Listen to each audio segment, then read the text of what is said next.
Welcome. Hi, I'm Robin Broder. I'm the Deputy Director of Waterkeepers Chesapeake, and we're letting people into our virtual event at the moment.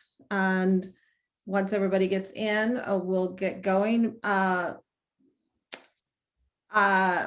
Today's event is on the power of plants to protect clean water. Waterkeepers Chesapeake is a network of waterkeeper programs all over the Chesapeake Bay region. A number of them have programs that promote the use of plants to help renovate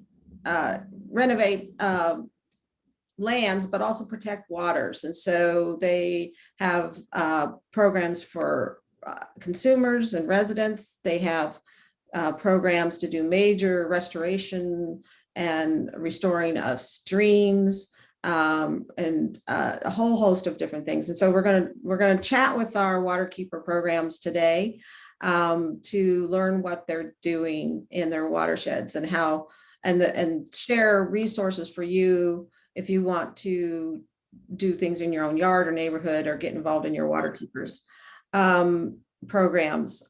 We are recording this, and we like to have everybody stay muted, and probably keep your videos off too, if you want. If you have questions, if you can just put them in the chat, and we'll get to questions Q&A at the end. Unless there's something really quick, we can answer in the chat for you.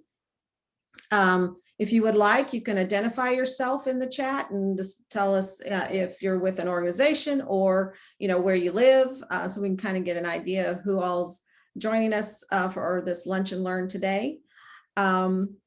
So I think we'll get started so we don't run out of time. We have a lot to share with you today.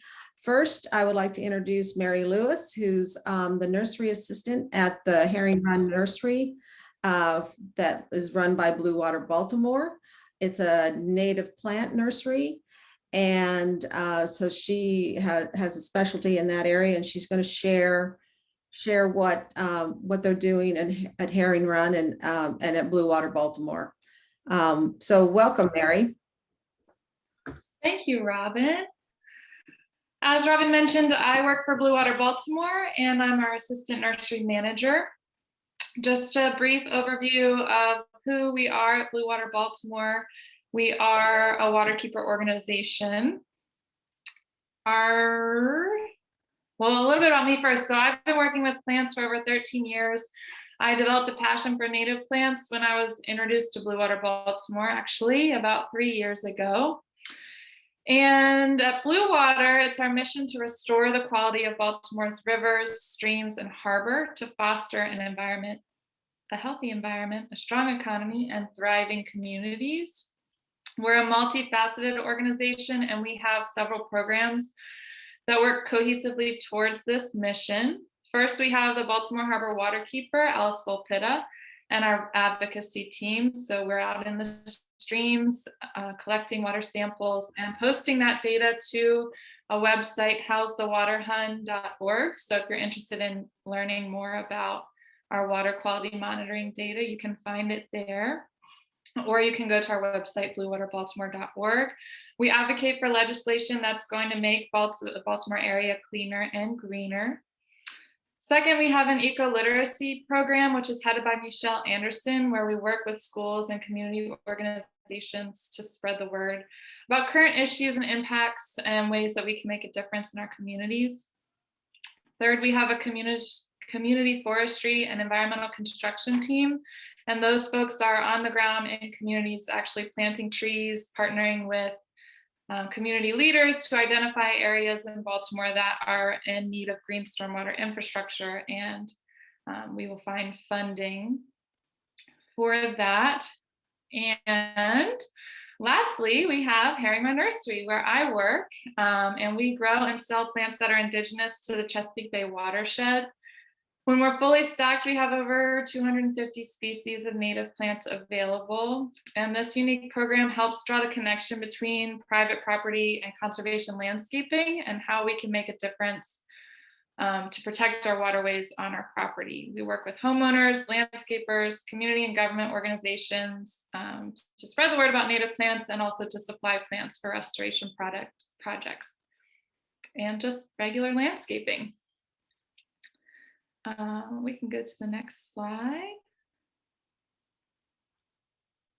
So if you haven't been to Herring Run Nursery, this is what we look like. We're in a unique position because we are located on the back of a golf course, which is kind of ironic, but that's the space we have to work with. We really like to talk to folks about how versatile native plants are. You can use native plants for so many different types of landscaping. We have educational way stations at the nursery, so if folks want to see what the plants look like actually in the ground. We have a pollinator garden, which is on the next picture, I believe.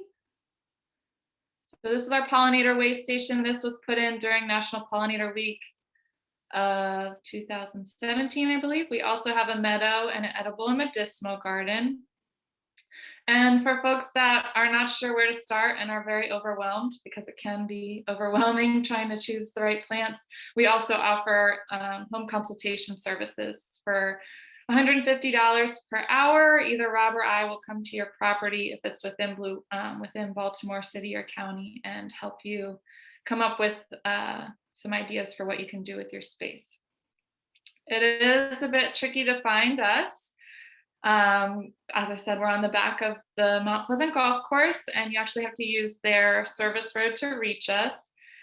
The next picture will show you what it will look like when we're open, when you drive, hopefully not past us, but to us. This is coming south on Hillen Road from Loch Raven Boulevard. Our address is 6131 Hillen Road.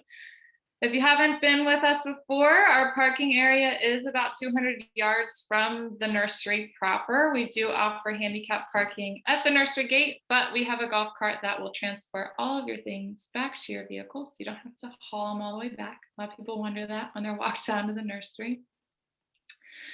So with COVID, we've definitely had to adapt at the nursery. We shut down for a while last year, and then we started an online shop. And now there are two ways to shop with us, which are on the next slide. We have, oh, sorry, getting ahead of myself. Just more on the topic of finding the right plants for your space. It can be overwhelming just coming and looking at a nursery, but it can also be overwhelming on Google because there are so many different resources, but these are a few of my favorites, and I'd say my top favorite one is from Lady Bird Johnson Wildflower Center, and that's the screenshot on the bottom right.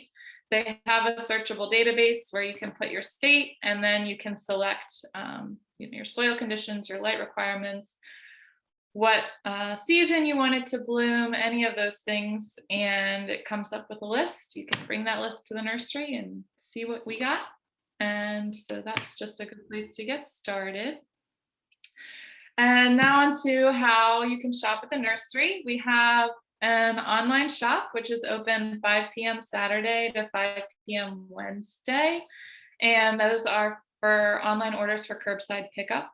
And you can also make an appointment to shop in person. We have a maximum capacity of 20 customers per hour, and you can sign up for a shopping appointment on our website, bluewaterbaltimore.org.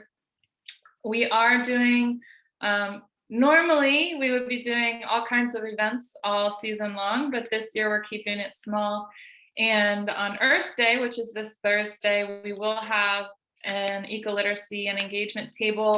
Michelle will be there just with some really cool stuff, and we'll have some giveaways for folks that are making purchases. And that sums up the nursery program. If you want beautiful Buckeye butterflies like this in your yard, you should definitely plant natives. This picture's from the nursery. And if you have any questions about what we're doing or native plants in general, just shoot me an email and I will be happy to connect with you. Thanks so much, Mary. Now I'm going to unshare my screen and we're going to go to Justin Doyle from James River Association. Yeah, Justin's out in the field and he's gonna tell us where he is. Justin is the Community Conservation Manager with James River Association. So Justin. Good afternoon, everyone. It's a pleasure to be with you. I am coming to you from Broad Rock Branch Library here in the city of Richmond at the southern end of the Chesapeake Bay watershed. And I'm going to talk a little bit about what we're doing here today. But first, for those of you who don't know, the mission of the James River Association is to be guardian of the James River. We take action to promote conservation, responsible stewardship of its natural resources, and provide a voice for the river. And we do that through a variety of programs and projects. We have a James River Buffer program that focuses on restoring riparian buffers from Richmond all the way up the river to Lynchburg and beyond. And I apologize for the fire truck. There's a fire station right behind me. That's much better. So we have a James River Buffer program focused on restoring riparian buffer habitat. We also have a Living Shorelines program focused on the tidal section of the river, really from Richmond downriver to the Chesapeake Bay. But today I'm going to talk about our urban stormwater efforts here in the city of Richmond, and particularly the Greening Richmond Public Libraries project. And so the James River Association is in partnership with Richmond Public Libraries and the city's Department of Public Utilities and a local landscape architect to green Richmond Public Libraries. Well, what does that mean? Basically, what we're trying to do is reduce stormwater pollution coming off of library properties and use the project as an opportunity to educate the community about stormwater management, and green infrastructure in general. And so here at Broad Rock Branch Library, we've developed a landscape plan that'll be implemented in the next few months. It'll feature bioretention areas. There's a parking lot right next to me. It's a pretty large parking lot. We're actually going to reclaim some of that parking lot. We're going to remove that asphalt and create some bioretention areas in the parking lot to capture stormwater before it has a chance to run off and pollute local waterways. There will also be some bioretention areas installed up against the library, as well as we're going to really focus here on increasing tree canopy on the property. And I don't want to say we're creating a small urban forest, but we're definitely going to create a sizable wooded area here at the library. And so today, as part of the Greening Richmond Public Libraries project, I am distributing 40 rain barrels to folks who have purchased them from us. And our rain barrel program is associated with our River Hero Homes program, which helps residents of the James River watershed implement river-friendly practices at home. So folks who have purchased a rain barrel from us for $35, they get a 55-gallon drum that's donated to the James River Association from Coca-Cola. We have a local Coca-Cola plant in Sandston, Virginia. We're very fortunate to have this partnership. It really makes our rain barrel program possible. And each 55-gallon drum comes with this really easy to use rain barrel assembly kit from the Rain Barrel Depot. And there are really 3 steps to installing a rain barrel using this kit on your home, which is wonderful. And the cool thing about today's event is that each rain barrel and assembly kit is coming with a native plant from a local nursery. We all know the power of native plants and their ability to absorb stormwater and promote healthy ecosystems. So today we have 4 plants from Reedy Creek Environmental. It's a local nursery, like I said. And we have some river oats, some wild ginger, and 2 different types of asters, a wavy leaf aster and a small white aster. So like I said, each rain barrel and assembly kit comes with a native plant that folks can plant in their yard wherever they choose to do so. We also provide folks with a native plant guide. And this native plant guide was created for Virginia's capital region, which is the Richmond region. It's a wonderful guide and features a lot of information about plants that grow locally in the wild. And then last but not least, Jen Clark, who is participating in the webinar today. She's our project partner with the city's Department of Public Utilities through their RVA H2O initiative.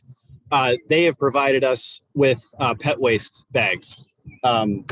So really, this distribution event is a total package. It really puts folks on the path to becoming a River Hero home by using an alternative to municipal water to irrigate their gardens, choosing native plants over non-native invasive plants, ensuring that they're scooping their pets' poop for healthy water, and really fortunate to have the opportunity to share this project and the River Hero Homes program with you today, and look forward to some questions here in a few minutes.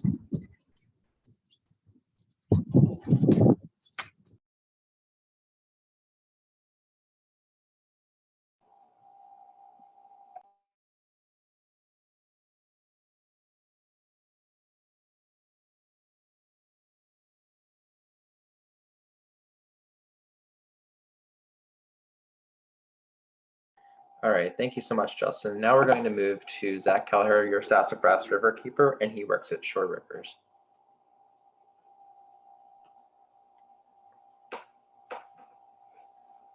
Thanks, Bernard. As Bernard said, I'm Zach Kelleher, your Sassafras River Keeper with Shore Rivers.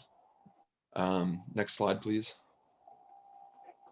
And Shore Rivers is an environmental nonprofit based here on Maryland's Eastern Shore, dedicated to preserving, protecting, and restoring our waterways here through education, outreach, and restoration work. And so we have 4 of the River Keepers represented by Waterkeepers Chesapeake, myself included. And we represent everything from the Sassafras River in southern Cecil County all the way down to the Choptank River in northern Dorchester County. And so we're a science-based organization. Everything that we do is based in science. And the biggest part of that program is our water quality monitoring. And so we sample over 150 sites year-round across our territories, both using the River Keepers as well as over 120 citizen scientists. And that allows us to collect thousands and thousands of data points that we then use to inform all of our programming, policy work, and every other decision. So the 4 things, if we had to boil down all of that data and all of that work and all of that sampling, it comes down to these 4 points. Pollution is damaging our waterways. All of our rivers here on the Eastern Shore are impaired. And what this data tells us is that most of this pollution is coming from right here within our watersheds. We're also seeing the impacts of climate change rapidly accelerating. We're kind of at ground zero here on the Eastern Shore for a lot of those impacts. And finally, the good news is that a lot of this restoration works, and we're seeing positive impacts reflected in our data from this work. And so especially point 2 and point 4 really kind of led the way for us to develop our River Friendly Yards program, which I'll talk about on the next slide. Oh, first, all of this data also allows us to look at a very localized and specific region and kind of zoom in and see exactly what's going on and impacting our water quality for a variety of parameters and also just general overall.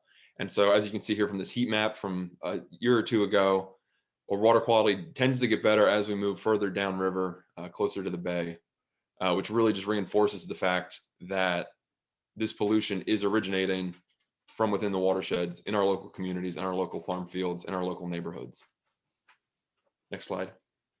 And so this is a common sight along all of our waterways, a very sterile, very green year-round landscape that goes right up to the river and causes a lot of the problems that we see. And so this issue that we saw, we wanted to get homeowners involved. We wanted to correct this and kind of restore our waterways and the surrounding land back to their original usage. Next slide, please. So we developed the River Friendly Yards program. And this was a way that originally started to get waterfront homeowners involved, but then rapidly grew to every single resident, community member, anybody and everybody who's interested in our local communities, because it takes a village, it takes our communities if we want to really see these positive improvements, not just for water quality, but also for habitat benefit, and improving the resilience of our natural systems, as well as the native pollinators and native species that depend on them. And so this is just a great example, I think, that really shows how it's possible to have a river-friendly yard with a lot of natural restored space, but also maintains the usage. And so if you have kids, if you want an area for them to run around, if you want to have a pool, if you want access to your dock, there's ways to balance all of that while still prioritizing the natural systems. So for our river-friendly yards practice, we call it a menu of practices or a suite of practices because, again, there's something for everybody. And so my other colleagues have already kind of talked about the benefits of native plants and trees. That's one of the most important things that we offer through this program and encourage people to take up. But it's also a variety of practices that range from right against your house all the way out through your yard, down to your dock, down to your waterfront access. Anything you can think of that would work to improve the water quality is kind of included and falls under this umbrella of river-friendly yards. And so we encourage people to stop using fertilizer, to install some restoration practices like rain gardens and bioretentions. And we also have a variety of volunteer programs specifically for the water for dock owners, like our Marylanders Grow Oysters program and similar programs to that. So the role that Shore Rivers kind of plays in all of this is that we like to be a clearinghouse of resources for community members and people that are interested. And so we've developed a whole list of resources and guides and site maps and plant lists and everything kind of to walk homeowners and residents through the process from step one, being interested, to the final step of implementing and maintaining and telling all your friends about how great this program is. And the good that you're doing for our local waterways. And so we offer free consultations to homeowners. We have a variety of templates, so people can kind of get a layout and kind of get an idea of what this could look like on their properties. We work with a lot of terrific landscape designers, local landscape companies, and nurseries, not only to source the native plant material, but also to maintain it, install it, and take care of it. We also, just in the last year or two, have started offering a rebate program through grant funding, which is a point of sale rebate. And so when we have community members going to these local nurseries, they can get a discount on these native plant materials and the other river-friendly yards practices. We really want to incentivize people to do whatever it takes to start putting this stuff into the ground and onto their properties. And we also offer a variety of workshops for homeowners associations, local houses of worship, master gardeners associations, watershed stewards academies, and webinars like this as well. So any way that we can reach a receptive audience, talk about this program and how people can start making a difference today, we prioritize doing that. So a question that we get a lot is, why does this matter? And so I kind of like to break out the numbers here since we are such a science-based organization. And this kind of really drives home how critical this issue is. We have over 1.3 million acres of turf lawn grass in Maryland. It's actually our largest agricultural product or crop that we grow in the state, more than corn, more than soybeans, or all of that even combined. And so every year, homeowners are putting down over 86 million pounds of nitrogen-heavy fertilizers. And the majority of this is washing into our local waterways. A case study here in Queen Anne's County, which is one of the counties in Shore Rivers territory, is that there's over 25,000 acres of lawn in the county alone. If all of those homeowners stopped fertilizing every year, or even just cut back the amount that they were fertilizing, or switched to more sustainable fertilizing practices, that would reduce the annual nitrogen load going into our rivers by over 126,000 pounds, which is about 77% of the county's urban and septic reduction goal, just from one simple action of not fertilizing this turf grass. And so that's one of the main things we also want people to be doing, is switching to more sustainable practices, planting more native plants, which generally don't need all these synthetic fertilizers, these nutrient heavy fertilizers. And one of the biggest things with this program is the accessibility of it. So we want everybody and anybody to start doing this work right now. So it's accessible, it's actionable. You can start as soon as you get off of this webinar. You can run down to your local nursery, pick out a native plant. It doesn't matter if you're a waterfront property owner or if you're renting, or if you have green space or not, or if you only have a balcony, there's a way to start doing these practices at any size yard, and every little bit makes a difference. And so we really want to drive that message home. This is a program for everybody. We also, in the past couple of years, we've really started to see the overlap and the prioritization and kind of how this program really gets at diversity, equity, and inclusion goals. There's a very fascinating, a lot of research that has been done about this kind of overlap and how a lot of our choices that we've been making in our landscaping practices and our gardens really reflect a lot of the social hierarchies and supremacies that are kind of inherent in our society. And so by really tackling this equitable access to native plants and the like, we can also start to slowly dismantle some of these systemic injustices and kind of make a more equitable future for our community members and our native plant communities. And so an example of that in Chestertown is we're working with Kent Attainable Housing, which are in the process of being built right now. The first one's completed and the first families moved in there. And we were able to work with them to get a river-friendly yard, which we'll be installing later this week, actually. And so we've worked with the Attainable Housing Center, we worked with local nurseries and local landscape designers, and we're sourcing all this plant material locally. And we have a bunch of volunteers lined up for Earth Day this week to plant a river-friendly yards practices and garden plan at this attainable housing community to really kind of forge that partnership between attainable housing, river-friendly yards, and kind of restoring our water quality. Another program that also goes along with this that I'd like to highlight is just our invasive management program. We really prioritize managing and controlling invasive species, both terrestrially and aquatically. One of the big ones that we do on the sassafras is water chestnut eradication. Every year we pull out thousands of pounds of this harmful invasive species from the river and then complement it with plantings of native aquatic submerged vegetation like wild celery and other things. And so we're kind of going for that 1-2 punch of removing these invasive species with volunteers and with groups and homeowners associations and communities, and also merging that with planting and replacing with native species.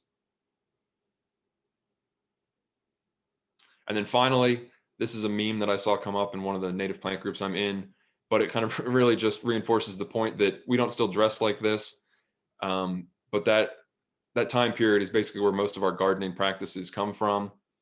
And so enough is enough, and it's time to change starting today. And we all really need to just pitch in and start making more sustainable river-friendly yard choices on our properties and our community and public green spaces. Thank you.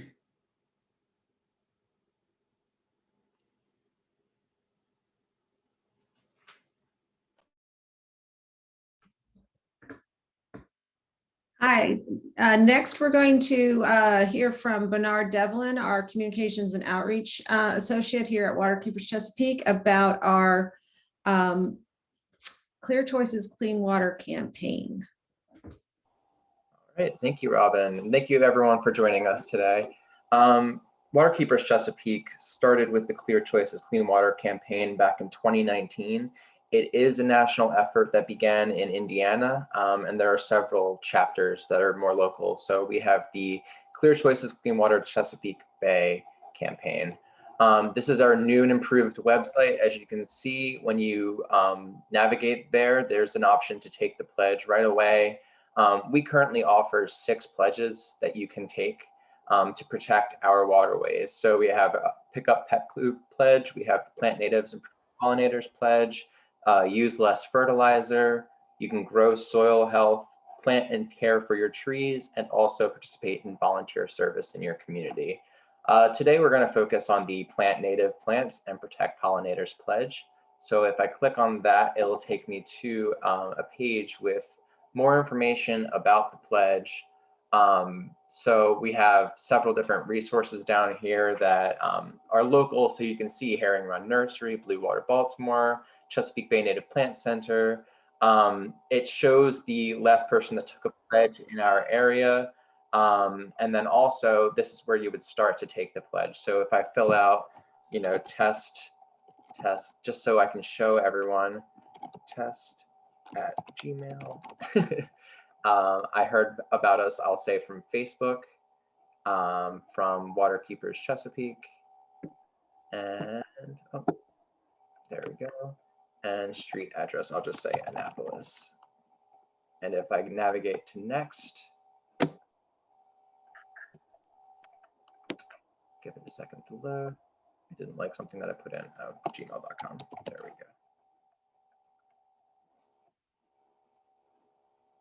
And 1 second.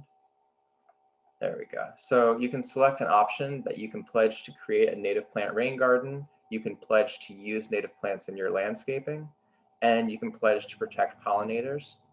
And if I hit next, it will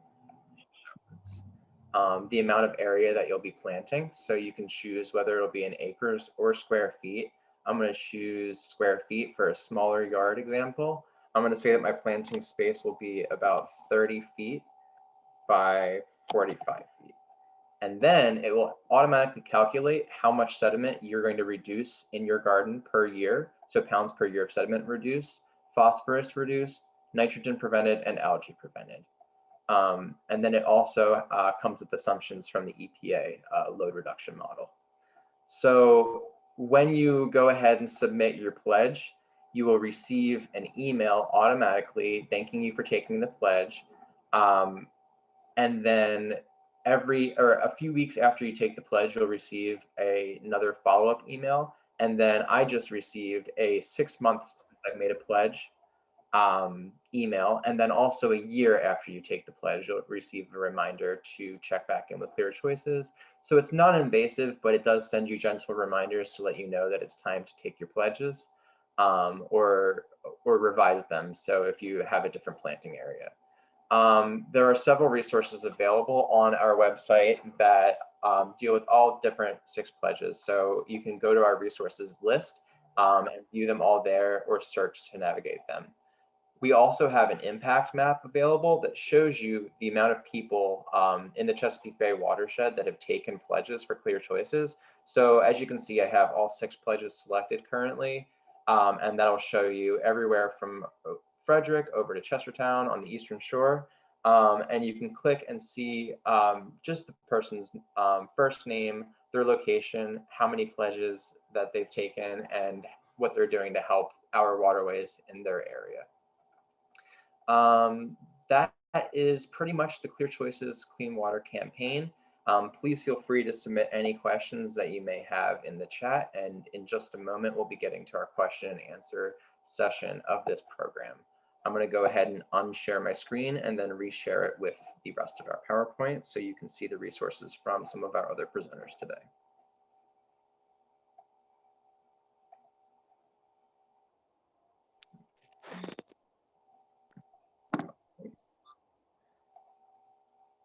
And here are our resources for James River Association, if anyone would like to copy that information down.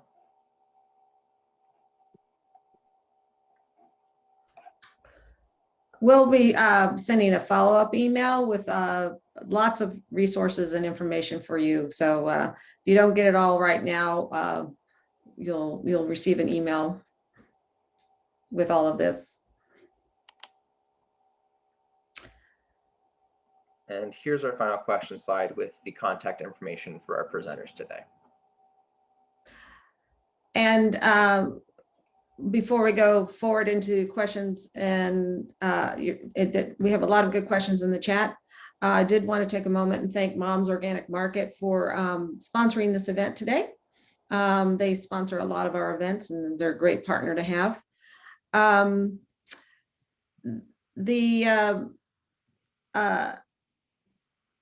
So I'm going to go through the chat here and pick out a few questions. There was a question about, it was specific to the Potomac River, but if somebody wants to plant native plants on the shoreline of a the Potomac River or any river do you need a permit or anything like that? Or can you, so what should people consider when they're going to start implementing some of these practices on their yard, especially if they have shoreline property? Zach or Justin, do you have any insight on that?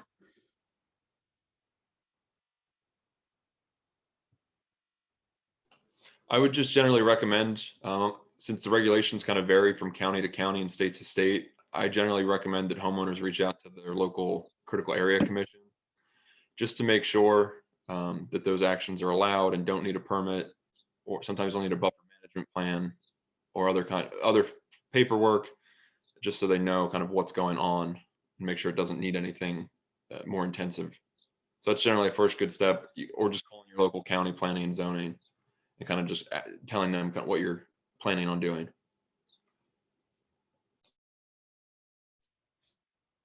Justin, did you have anything to add on that, or? I agree with exactly what Okay. Zach said. And if you happen to live in the James River watershed, you can feel free to reach out to myself or one of my colleagues, and we can do our best to get you the information you're looking for.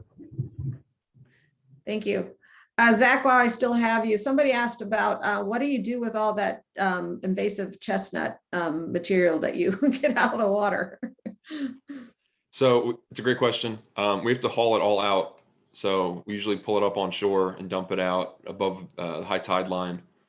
And since it's an aquatic species, it really dries out in a matter of days. And then it'll pretty much just dry out and stay there and kind of decompose over time. Or in certain locations, we work with local permaculture groups or volunteer groups, and they actually do use it for a natural fertilizer source. Since it's very nitrogen rich, it actually makes a good natural fertilizer.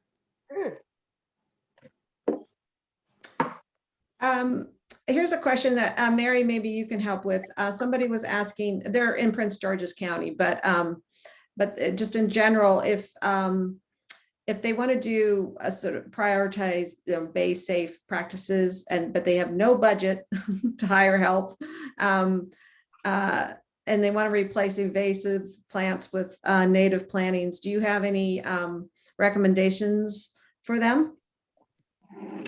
Sure, definitely when you're removing invasives, you want to replace it with something. If you just leave the bare soil, you're not doing a whole lot for the environment, unfortunately, but definitely there are more economical ways to source plants.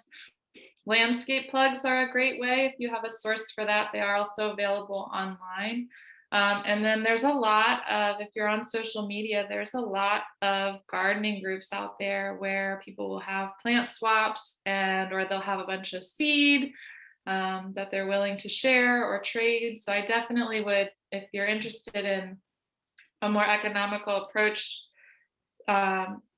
joining those groups and making sure that if you are doing plant swaps that you are getting what you think you're getting and not something else instead. That would be my recommendation. Yeah, I know there's quite a few garden groups and especially over this past year, they seem to really boomed. And so if you are on social media, if you're on Facebook, perhaps you can look for gardening groups in your area, and there's a lot of energy and activity around plants, swapping plants or seeds and things of that nature. And so I would encourage you to do that.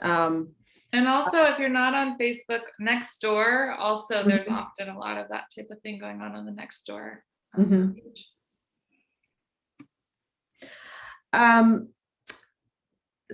There was a question, and maybe this goes to Zach, about the statistics that you had on turf. They were wondering if there's a resource where you can get a breakdown by county. Do you know?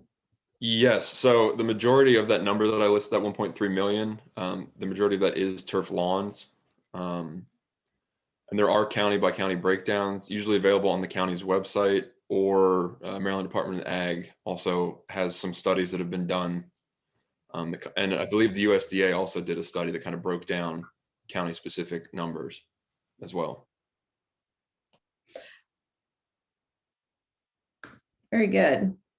There was a question about this, somebody who lives in the northern neck of Virginia, but just a general question about how do you go about finding landscape restoration firms that work in the region. There are some resources on the Clear Choices Clean Water website that might help.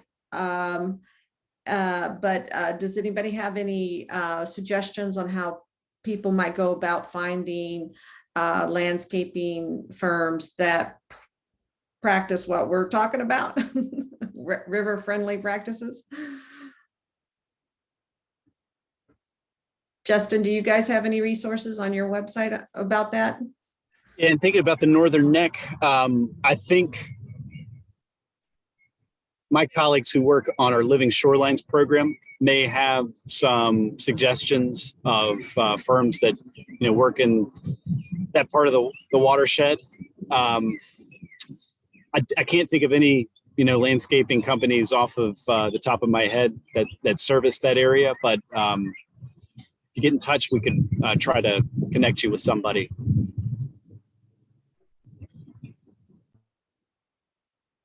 In Maryland and in Virginia, there are like native plant societies. They might have some information about finding landscapers and that type of thing in wherever you happen to live. I'll put in the chat the Virginia one. And someone also put in the chat the CBLP website, and that's also a great resource for Chesapeake Bay landscape professionals with experience in stormwater and conservation landscaping. Oh, yes. Yeah.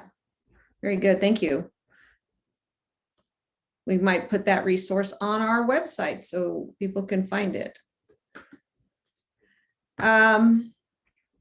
Let's see. What other questions have we not?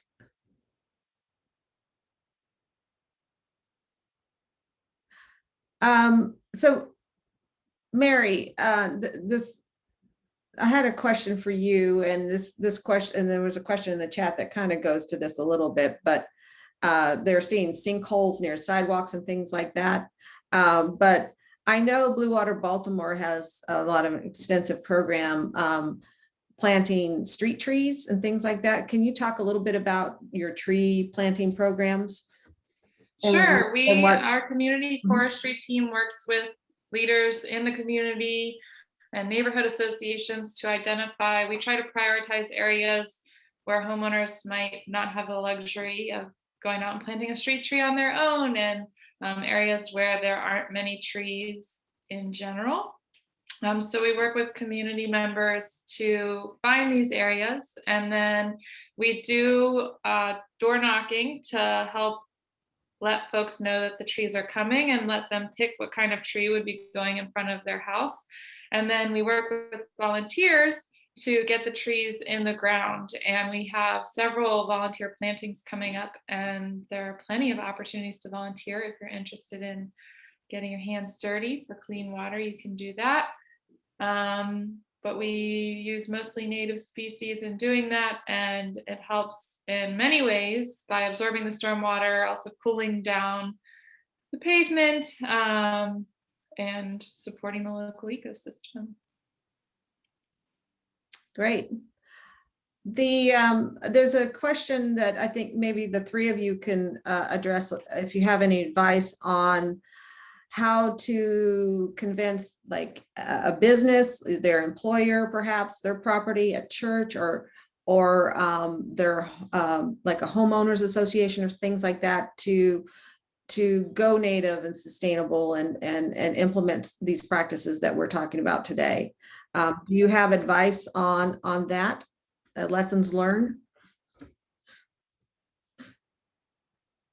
Justin, you want to start? Sure. Here in the city of Richmond, I think it's easy to sell, just plants in general by referencing how They contribute to healthy local water quality. They help to clean the air, and they most importantly here in Richmond, they help to reduce the urban heat island effect. So, if you can, if you're able to point to things that are beneficial to our quality of lives, then I think it's, plants are an easy sell. Native plants especially are an easy sell. Naturally, you just, some folks are more interested in native plants than others, and that's wonderful. Sometimes it's a very, very difficult sell, and I know that working with homeowners associations isn't easy, but it's a worthy cause.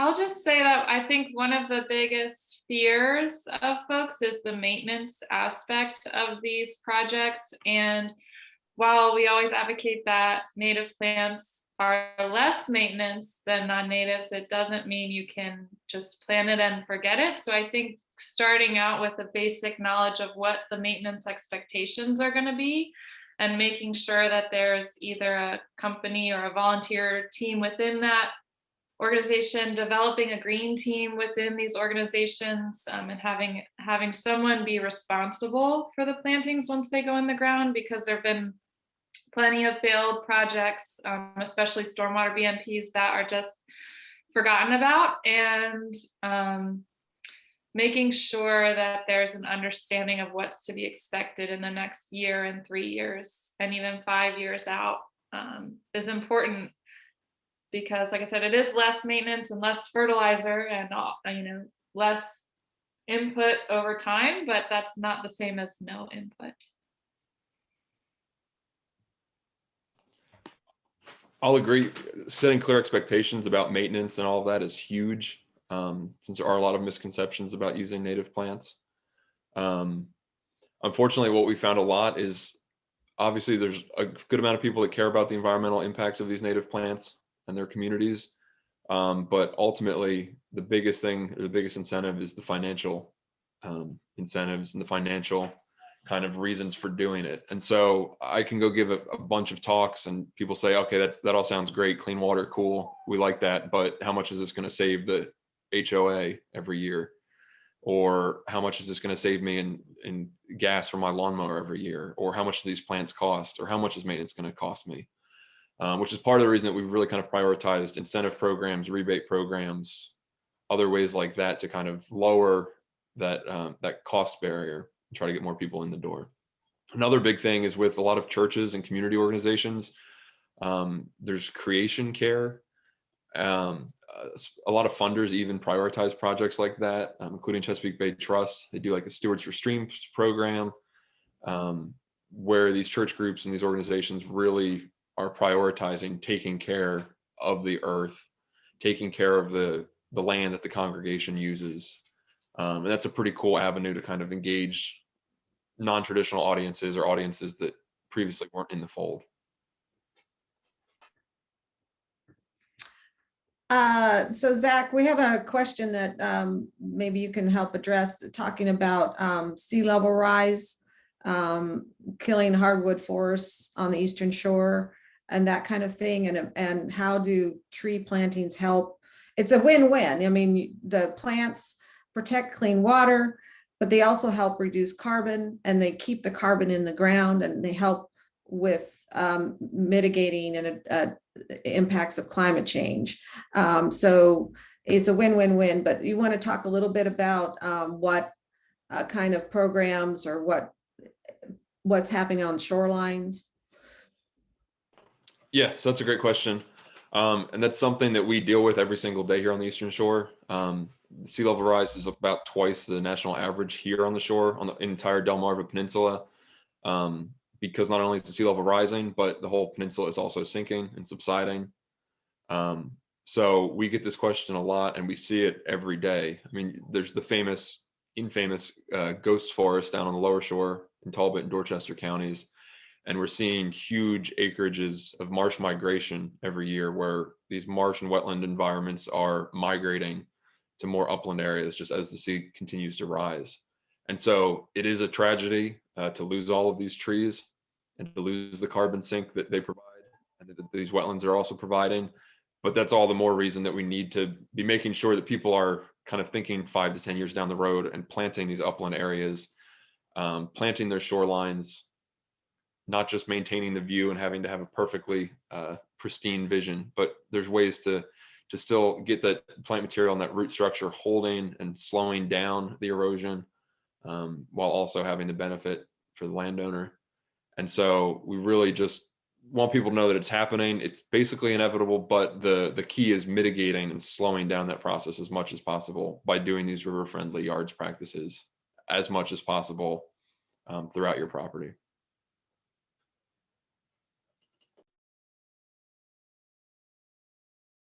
Are there, does the state of Maryland or Virginia have any grant programs or anything like that for property owners on the shorelines to you know, to address these types of things?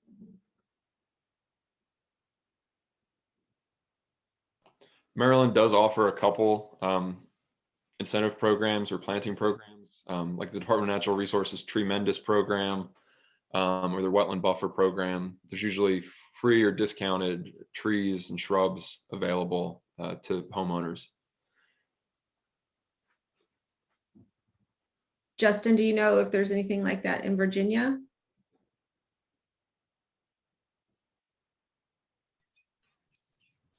I'm not super familiar with any specific grant programs here in Virginia that are helping out with living shorelines.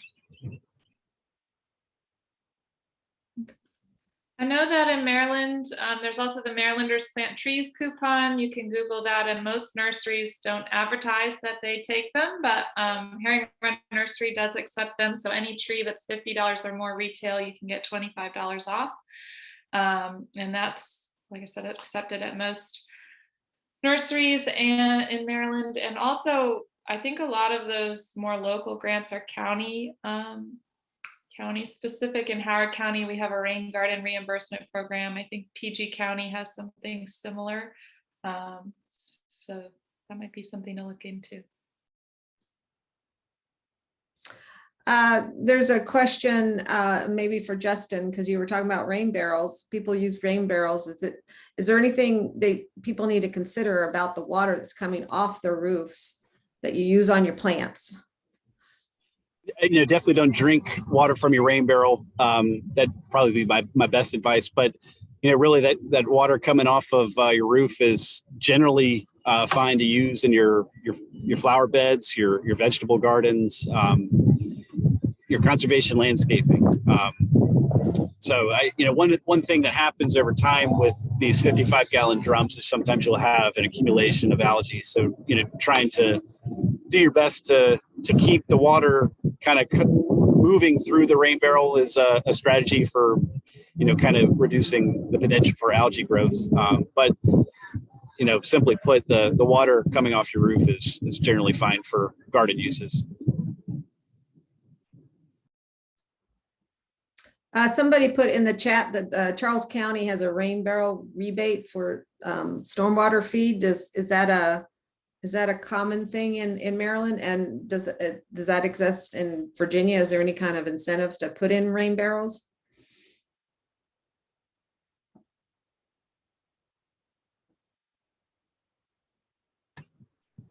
I believe the city of Richmond has an incentive program, a reduction in the stormwater fee for such a practice, but it does vary from locality to locality.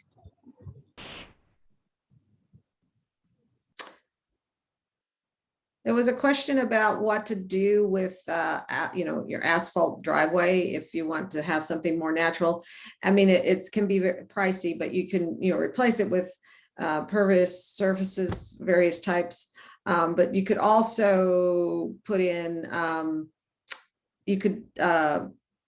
put in rain gardens and things like that. So there's less water actually flowing down your driveway and that kind of thing.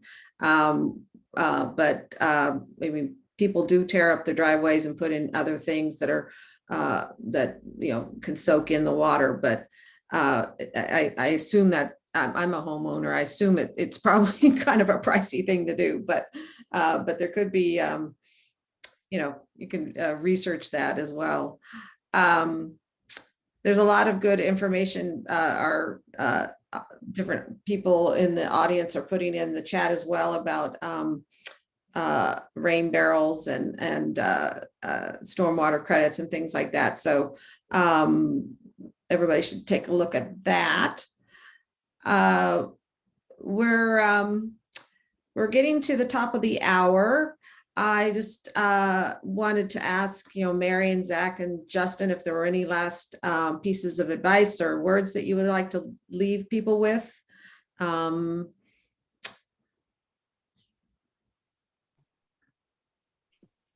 sure. And thanks again for having me, Robin, and your team at the Waterkeepers Chesapeake. One hurdle to using native plants in your landscape is actually finding native plants.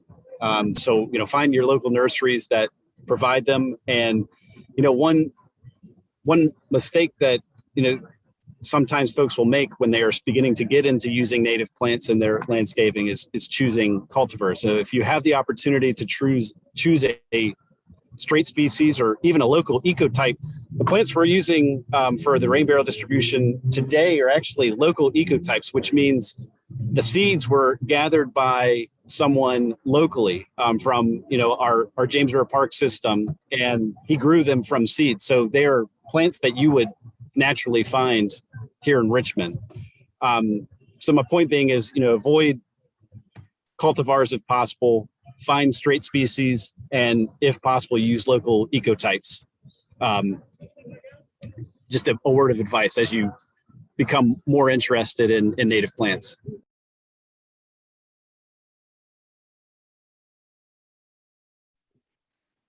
I second what Justin is saying, and there's definitely a trend towards more ecotype planting and realizing that your yard is not isolated from the land around you. So, the bees are going to be cross-pollinating, and we want to encourage as many straight species as possible.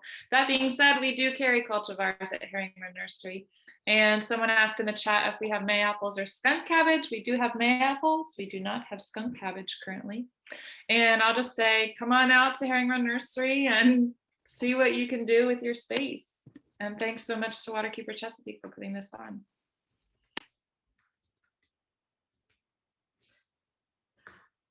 So thank you, everyone. I'm putting in the chat that if you want to find your local waterkeeper, there's 17. As Zach explained, 4 of them are over on the Eastern Shore and housed in Shore Rivers. I just put in the chat a link on our website where you can find your local waterkeeper and just explore what they're doing and get involved. We will follow up, as I mentioned earlier, with an email with all the resources and information that we talked about today, because I know it was a lot. And we really appreciate everybody spending their lunchtime with us on this beautiful day. I was afraid everybody's just going to be out in their garden planting native plants. And we encourage you all to go to Clear Choices Clean Water, mychesapeake.clearchoicescleanwater.org, and take a pledge. And it's really cool. The impact map will show you how, if we all take small steps in our what we do in our yards and neighborhoods, we can really have an impact on reducing pollution, and it's a win-win-win. But thank you so much, and I hope to see you all again. Thanks, everyone.